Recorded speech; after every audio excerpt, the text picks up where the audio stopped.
What's up, everyone? Welcome to the channel. In today's episode, we're going to go over a little bit about the Seadoo Spark and how its storage sucks. Stick around.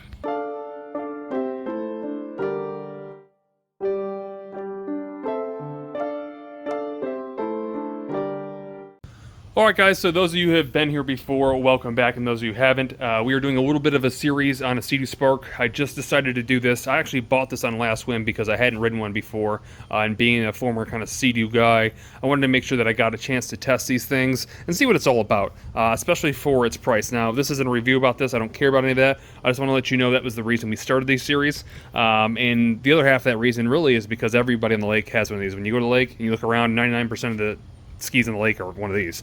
So I wanted to kind of address some of the things that sucked and some of the things that were great. And this episode specifically is going to be, again, as I said, on the storage. The storage actually sucks. In fact, it sucks because there is none. So really the only storage that you have is, well, this right here. And I don't know what you're supposed to do with that. Stick your key in there? That's about it. And so your options for storage are pretty limited. And what I mean by that is, you see there's a big hole here, and this hole is kind of pointless. All it does really is let water in, which most people do not like. But you have the option to put a big storage container here. Now, it is like $190. I'll put a link in the description for that if you guys want that. I think it's pricey for what this ski is. I don't think it really belongs with it. But essentially is a container that goes down here, and it's got a face that covers it right here. But that's not what we're going to talk about today. What I want to talk about is this worthless storage right here. But what we're going to do is we're going to add a storage bid expansion tank. So essentially what this does, this sits inside like this. It still has the ability to keep your safety container in there, and gives you enough room basically after it being cut out right here for you to add your phone or pretty much whatever you want that's in reasonable size. So let's get into how we install that. And as you may have guessed, it is a 3D printed part, as you can see the layer lines. Just to give you a little background, I put a link in the description below for this thing. I think the STL I picked up online was like $4, and I think it was like $2 worth of plastic. So for like $6, you guys can get quite a bit more storage, and I think comparing to $200, that's a pretty darn good deal. Enough talking, let's get into it and let's get this thing put in. Okay, so the first thing we want to do is we want to pull off our side panels. We're going to pull off one there. We're going to go around to the other side. This is our main part for our SOS safety kit, so we'll pull this off real quick. You'll see we have our safety barrel in there. We'll pop out our distress flag so it's in the way, and then we'll look exactly where this goes. You can see it goes right here. Now what we're going to have to do is essentially cut this back side out, and then it'll slide from behind and be riveted or screwed in, however you guys decide you want to do that. It's pretty simple though, so let's go ahead and get this lid off now, or at least out of the way. Okay, so to remove this lid, simply pull it all the way up and then push over on one side. You'll see this thing will pop right out, and then you can essentially just throw it out of the way. Be careful you don't break off those tabs because you're replacing or 3D printing another top if you do so. But again, what we're going to do right now is we're going to cut out this piece right here. I'll mark it out, I'll make a paper template, and then we'll start cutting.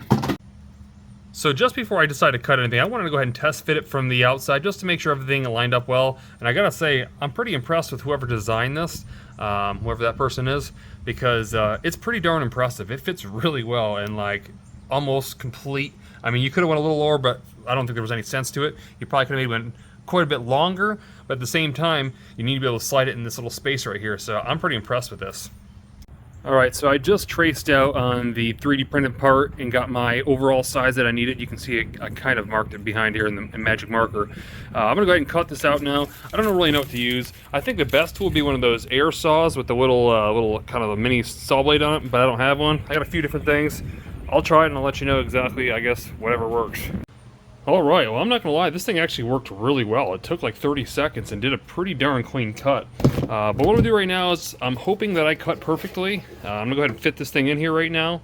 We'll see how it lines up. Hopefully I didn't cut off too much. Okay, wow, so I'm impressed. That fits perfect, and I'll tell you what, look how much storage is actually in there. I mean, I'm not going to stick the phone in there, but I can stick quite a bit of stuff in there. I'm actually pretty impressed by this. And again, I'm just holding this up right now.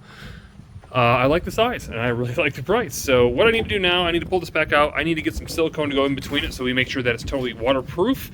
However, there are a couple drains in the bottom, as there should be, just in case water was to get in through the top. But we're going to make sure it's as waterproof as we can. We'll put some rivets in it, and then this thing should be good to go. Okay, so I have our caulk here, and then I realized that I no longer have a manual rivet gun. I have a large air-powered one, so I'm going to have to use screws. I got some stainless screws that I'm going to put through it, but also I think that even though rivets would have been my choice, the silicone will definitely help hold it on anyway, so it should be good. So I'm going to go ahead and put some silicone on these edges right here. I'm going to get that thing in here and screwed in. So right now I have the 2 lower screws holding this thing in place. It seems pretty firm, but what I want to do before I go any further is I want to shove in our safety bucket because I want to make sure that it's going in and it's clear, just in case. And then obviously after that's in, I'll finish screwing everything else in, and we should be clear and ready to go. And so now I have some cheap shipping foam that is basically waterproof. I'm going to cut a small piece off and put it in this bottom just to make sure that my phone doesn't get smashed around. And there you have it. Time to move forward. Now with everything out of the way, it's time to go ahead and put everything back together.